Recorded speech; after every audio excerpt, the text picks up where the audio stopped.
Thanks for sticking around. We're now joined by seniors Matt Abraham and Nate Arenson.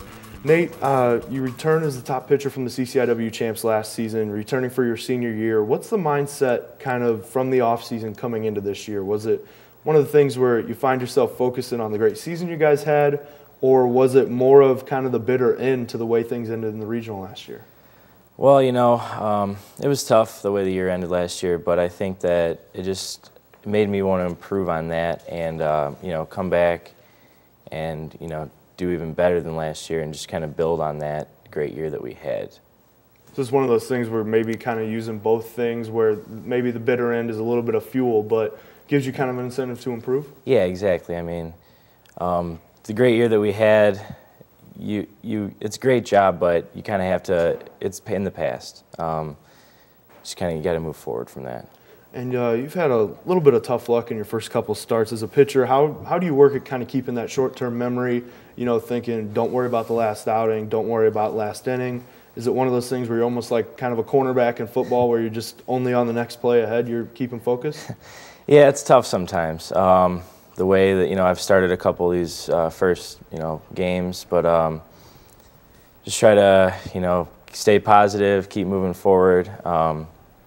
Just try to get my job done, let my defense make plays because I'm not a strikeout pitcher. I think everyone around here knows that. Mm-hmm.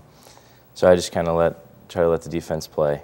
For sure. And Matt, what's it been like to kind of play in some of this colder weather? Is there a different mindset going in as a hitter? I know talking to a couple of the guys after the game yesterday, they were saying, you got to make sure you hit it on the nose, otherwise you're going to get sting from the bat, among other things. I mean, keeping your arm loose. Obviously, there's a lot of factors in play there.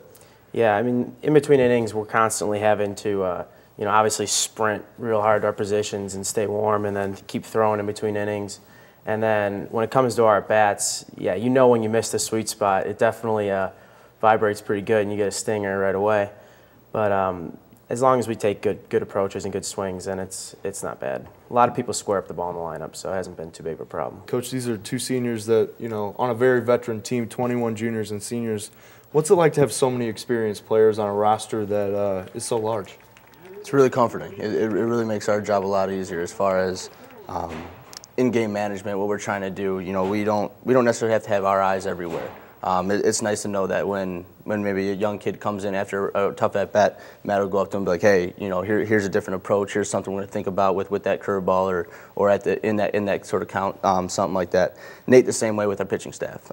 Being able to kind of take that freshman with him and show him the ropes a little bit and show him, kind of approach-wise, maybe before a game, maybe in between starts, something like that about, how things should work, how they're going to work, and how they're going to be successful, using all those different preparation tools or in-game management type ideas. What are some things that these two guys need to do to have successful senior seasons as they got about 25, 30 games left in their North Central careers? They got to keep doing what they're doing. I mean, they're obviously good ball players. They're here for a reason. I think done a really good job in the past. Nate on the mound, Matt at the plate, just being leaders on our team. I think as far as what they need to keep doing is just embrace the moment. Mm-hmm. Have fun, enjoy that. This is their last season, and go out there and do what they need to do. It's not an issue with these two, though, so not a problem. And Matt, we talk about the veterans on this team, but in the outfield, Tom Ross is a guy coming in as a freshman who playing center field is bookended by two seniors. What kind of do you see in him as an outfielder that he's been able to get on the field so early and contribute? Yeah, he's one of those guys. I talked with him the other day. He played 4 years of varsity baseball in high school. So, he's had a lot of varsity experience, and although there is a huge transition between high school and college, he's one of those guys that has a lot of speed, mm-hmm. and he's a real positive kid, and just overall, he's going to be one heck of a ball player for the program, especially by his senior year.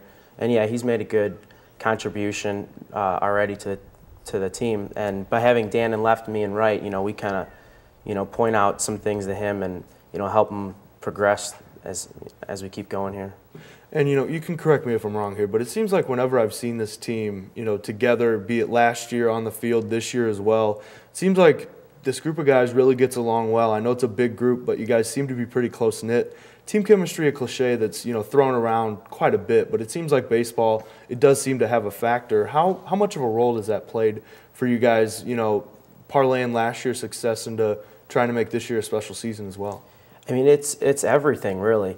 2 years ago when we finished, I think it was 11-25, our team chemistry was just not very good at all. You know, there was seniors on the team and juniors and sophomores that were just not getting along very well.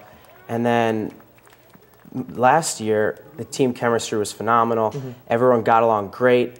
And in baseball, every single game is like a battle. And so when you have a team where every single person is willing to go to battle with the other, you know, that's when you experience the special seasons like we had last year, 31-11. And that's what I really think we have for this year as well. You know, every single person likes each other, and we're all willing to go to battle with each other. And that's what's the most important thing for baseball.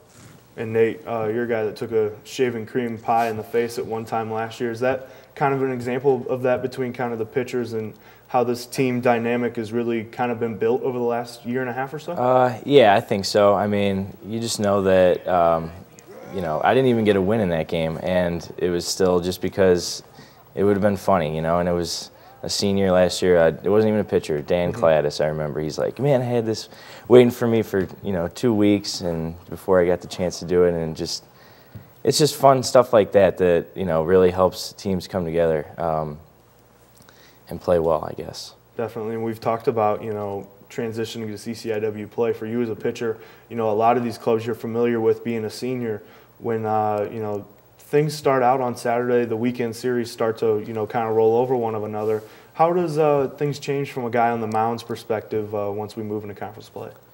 Well, I don't think it should change. I believe that, you know, everybody on the pitching staff goes out there and gives it their best every time. You don't want guys to start pressing because that's when, you know, the little things come out, you know, to bite you. But I think that if everyone just, you know, does what they can do, and, you know, that's why they're here, because they can do it, and that's why they're traveling and playing in conference. I think we should be just fine on the mound. Matt, is it one of those things that, you know, from, you know, maybe not the pitchers but the position players' perspective, that you just don't worry about pressing once we get to this time of year, just kind of like Coach Joe has been saying, just keep doing what you're doing and things will kind of take care of themselves, right? Well, my big theory, I guess, is there's a difference between pressing and kind of needing to have a sense of urgency. Okay. Because the season's really short for Division III. It's not like Division I and II where it's 56 games. And, you know, you have time to kind of, you know, gradually get into things and whatever. You can't do that for Division III because if you're just gradually coasting through the season's going to be over with before you know it. So with the 40 games we play and 21 being conference, I think that you have to have a sense of urgency. You know, we need to take every series with, you know, with as much as we can. We need to go out there, you know, willing to go to battle, and we need to win 2 out of every single 3 so that we make the conference tournament and improve our regional rankings. And so, I mean, no, not pressing, but just going through things, knowing that, you know, there's not many games left. So we need to, and we want to get into the postseason, so we need to make sure each game we are working as hard as we can work. No doubt about it. Well, you guys seem to have a pretty clear goal. Good luck on achieving it this year, and I'm sure we'll be talking to you down the road here in a couple weeks. Thank you very much.